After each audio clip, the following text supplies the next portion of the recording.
After the family barbecue, I noticed my savings had vanished. My uncle smirked. "Consider it a donation. You make more anyway." I stood up, shaking, and declared, "Then you'll appreciate the surprise I left upstairs." They laughed until tires screeched outside. I, 32M, discovered my uncle stole my life savings during a family barbecue. What happened next changed everything. The smell of charred meat and lighter fluid still clings to my clothes as I write this, but it's not what I'll remember most about today's family barbecue. What I'll remember is the moment I checked my phone and watched my entire world crumble with a single banking notification. My uncle had been acting strange all afternoon. The kind of strange that makes your skin crawl without understanding why. He kept glancing at me with this smugness that didn't match his usual gruff demeanor, like he was holding onto the world's best secret. Every time I caught his eye, he'd flash this crooked grin that made me want to punch something. I should have trusted my instincts. The notification came at 3:47 p.m. while I was helping my cousin flip burgers. A withdrawal of $47,000 from my savings account. My hands went numb around my phone. $47,000. 3 years of working double shifts at the warehouse, skipping meals, driving my beat-up Honda until the engine practically fell out.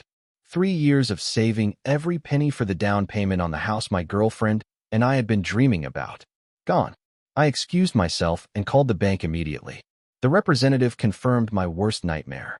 Someone with access to my account information had initiated a wire transfer that morning. The recipient? A business account registered under my uncle's name. My vision blurred with rage as I walked back toward the deck where my family was gathered.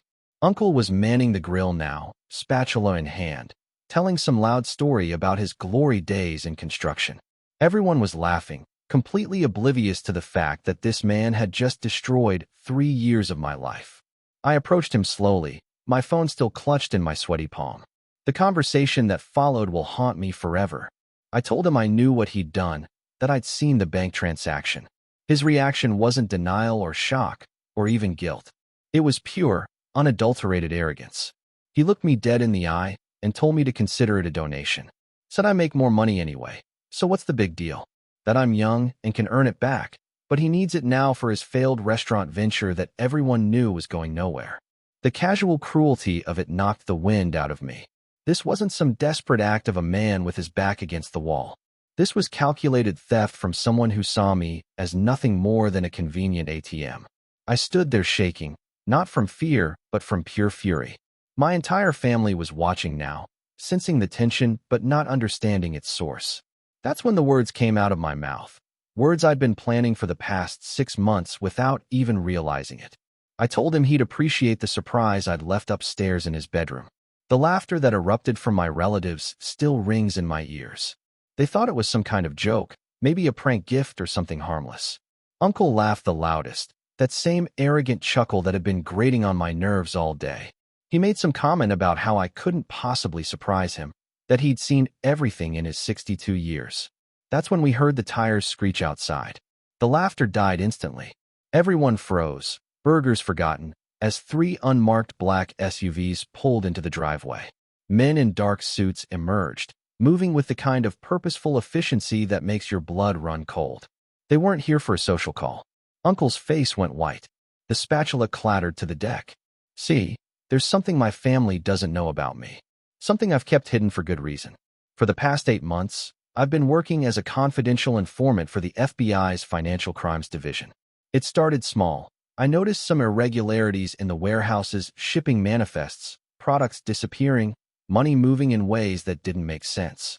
When I reported it, they offered me a deal. Help them gather evidence, and they'd make sure I stayed out of trouble when the whole operation came crashing down. The warehouse wasn't just moving legitimate goods. It was a front for money laundering, moving drug money through fake shipping invoices and phantom transactions. I'd been documenting everything, photographing ledgers, recording conversations, building an airtight case that would bring down the entire network. But I needed more than just warehouse evidence. I needed to trace where the clean money was going, who was receiving it, how they were integrating it into legitimate businesses. That's where Uncle came in.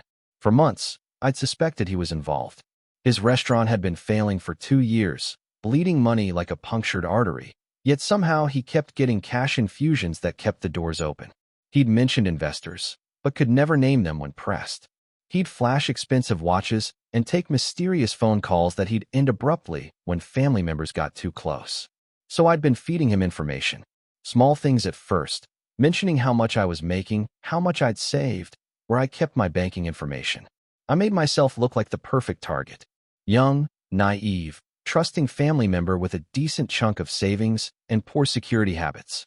I'd even left my banking information lying around his house during previous visits, making sure he'd see my account numbers, my security questions, my mother's maiden name written on sticky notes like some careless idiot who deserved to be robbed. What Uncle didn't know was that every transaction was being monitored. Every phone call was being recorded. Every meeting with his mysterious investors was being photographed from unmarked surveillance vans. The $47,000 he'd stolen?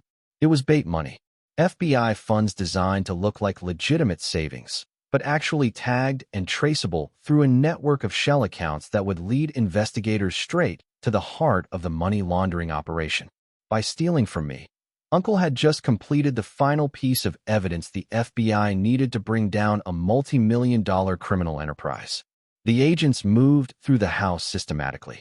I watched through the sliding glass door as they emerged from Uncle's bedroom carrying boxes of documents, hard drives, and what looked like ledgers wrapped in evidence bags. One agent held up a laptop, probably the same one Uncle had used to access my account that morning. My family stood frozen on the deck, burgers burning on the grill, watching their beloved patriarch get read his rights. Uncle kept looking at me with this expression of complete bewilderment, like he couldn't understand how his simple theft had suddenly become a federal case.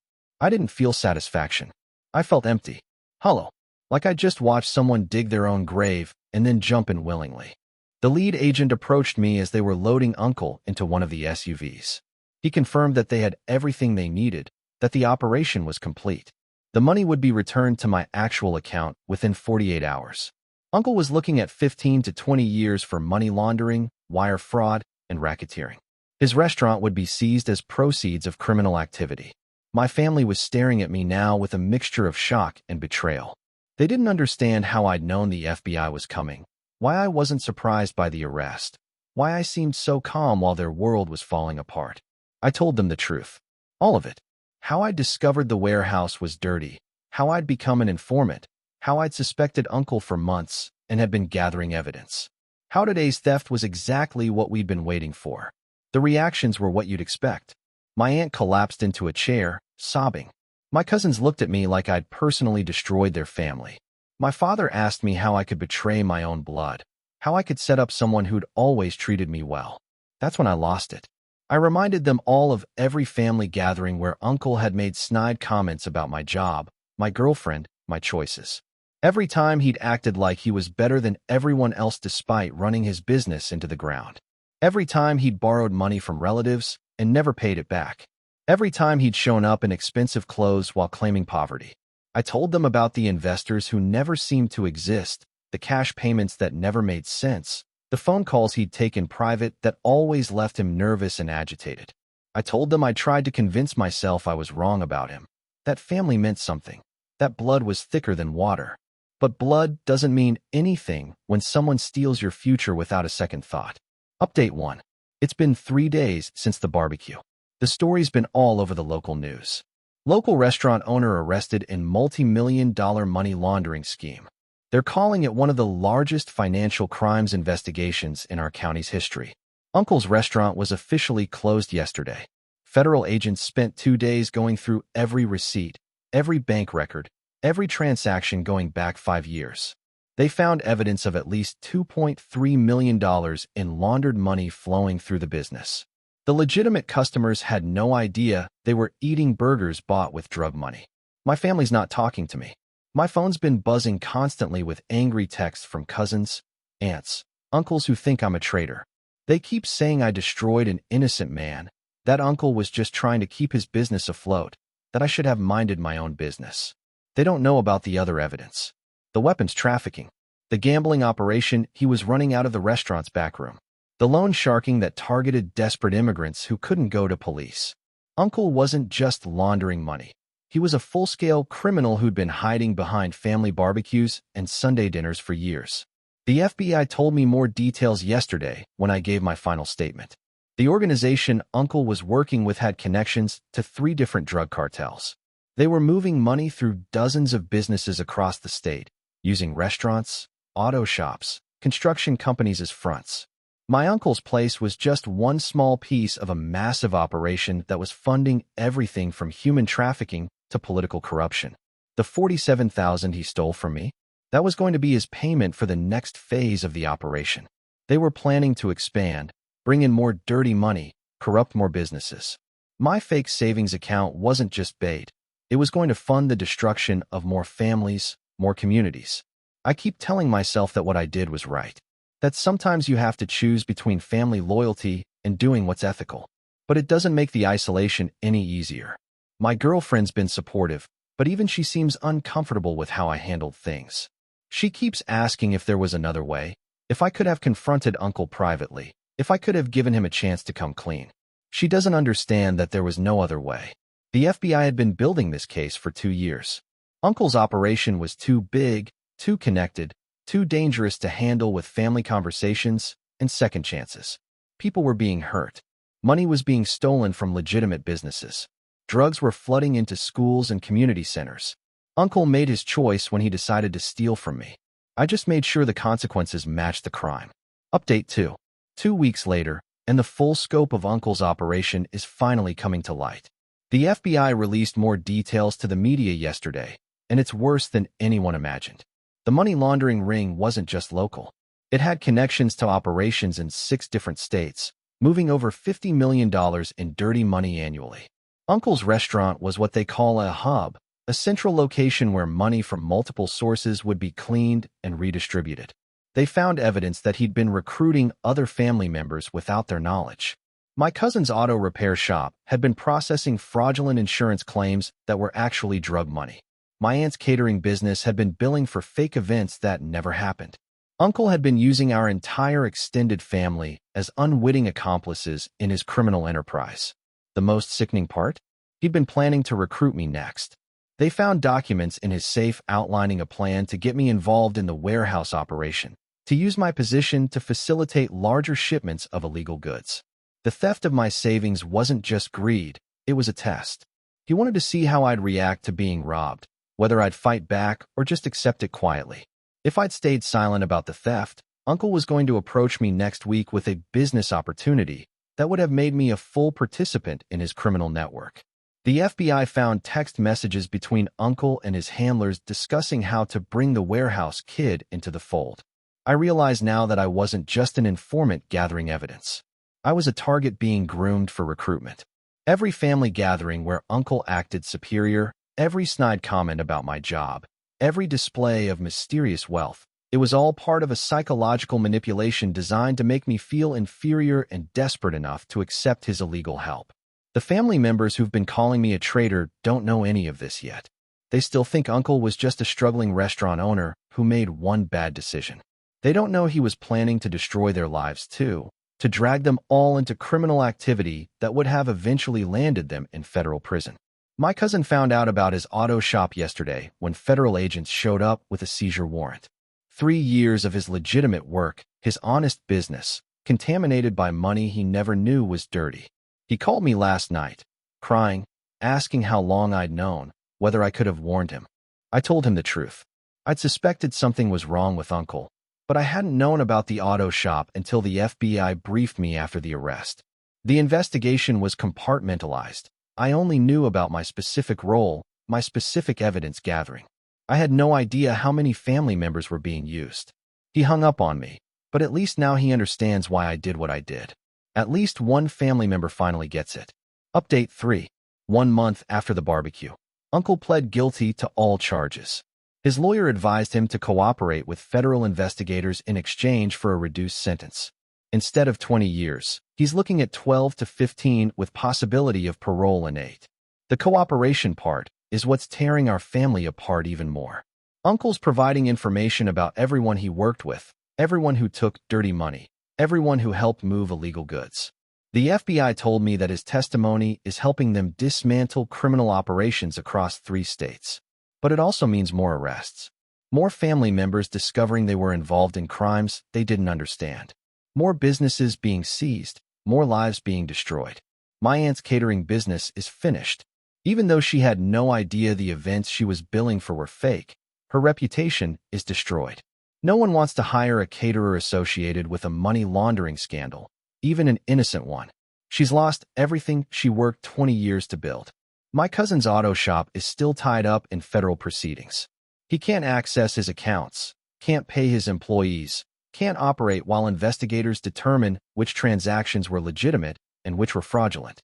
He's probably going to lose everything too, through no fault of his own. The ripple effects keep spreading. Uncle's ex-wife, who divorced him 5 years ago, is being investigated because some of the dirty money went toward alimony payments. My grandmother's worried that her house might be seized because Uncle used her address for some business documents.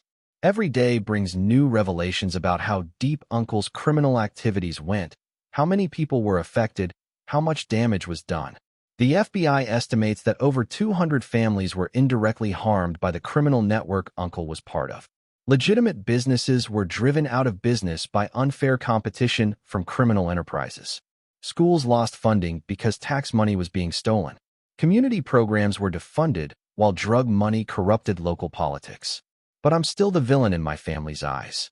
I'm still the one who destroyed everything by refusing to let Uncle steal my money quietly. My father finally called me yesterday, not to apologize or to say he understood my choice, but to tell me that I'm no longer welcome at family gatherings. He said that what I did was unforgivable, that family should protect family no matter what, that I should have found another way to handle things. I asked him what other way there could have been. Should I have let Uncle recruit me into his criminal operation? Should I have stayed silent while he used our entire family as money laundering fronts? Should I have let him continue poisoning our community with drug money and corruption? He said those weren't my decisions to make. That Uncle's crimes were his own responsibility, but destroying the family was mine. The conversation ended with him telling me not to contact any family members until further notice, that they need time to process everything and decide whether they can ever forgive me. I hung up feeling more alone than I've ever felt in my life, but also strangely relieved. For the first time in months, I'm not carrying the weight of secrets. I'm not watching criminal activity and pretending not to see it. I'm not sitting at family dinners wondering which relatives are innocent and which ones are helping launder drug money. The FBI has closed my case file. The warehouse operation has been shut down, its assets seized, its leadership arrested. The money laundering network Uncle was part of has been dismantled. Hundreds of thousands of dollars in dirty money has been recovered and will be returned to its legitimate owners. My $47,000 was returned to my real account 3 weeks ago. My girlfriend and I are still planning to buy our house, though we're looking in a different neighborhood now. Somewhere far from the family that sees me as a traitor instead of someone who chose justice over loyalty. I keep thinking about that moment at the barbecue when Uncle told me to consider the theft a donation. The casual cruelty of it, the assumption that my life and my dreams meant less than his criminal ambitions. He was right about one thing, it was a donation, just not the kind he expected. I donated my family relationships to ensure that justice was served. I donated my place at holiday dinners to protect innocent people from becoming unwitting criminals. I donated my uncle's freedom to prevent him from recruiting more victims into his network.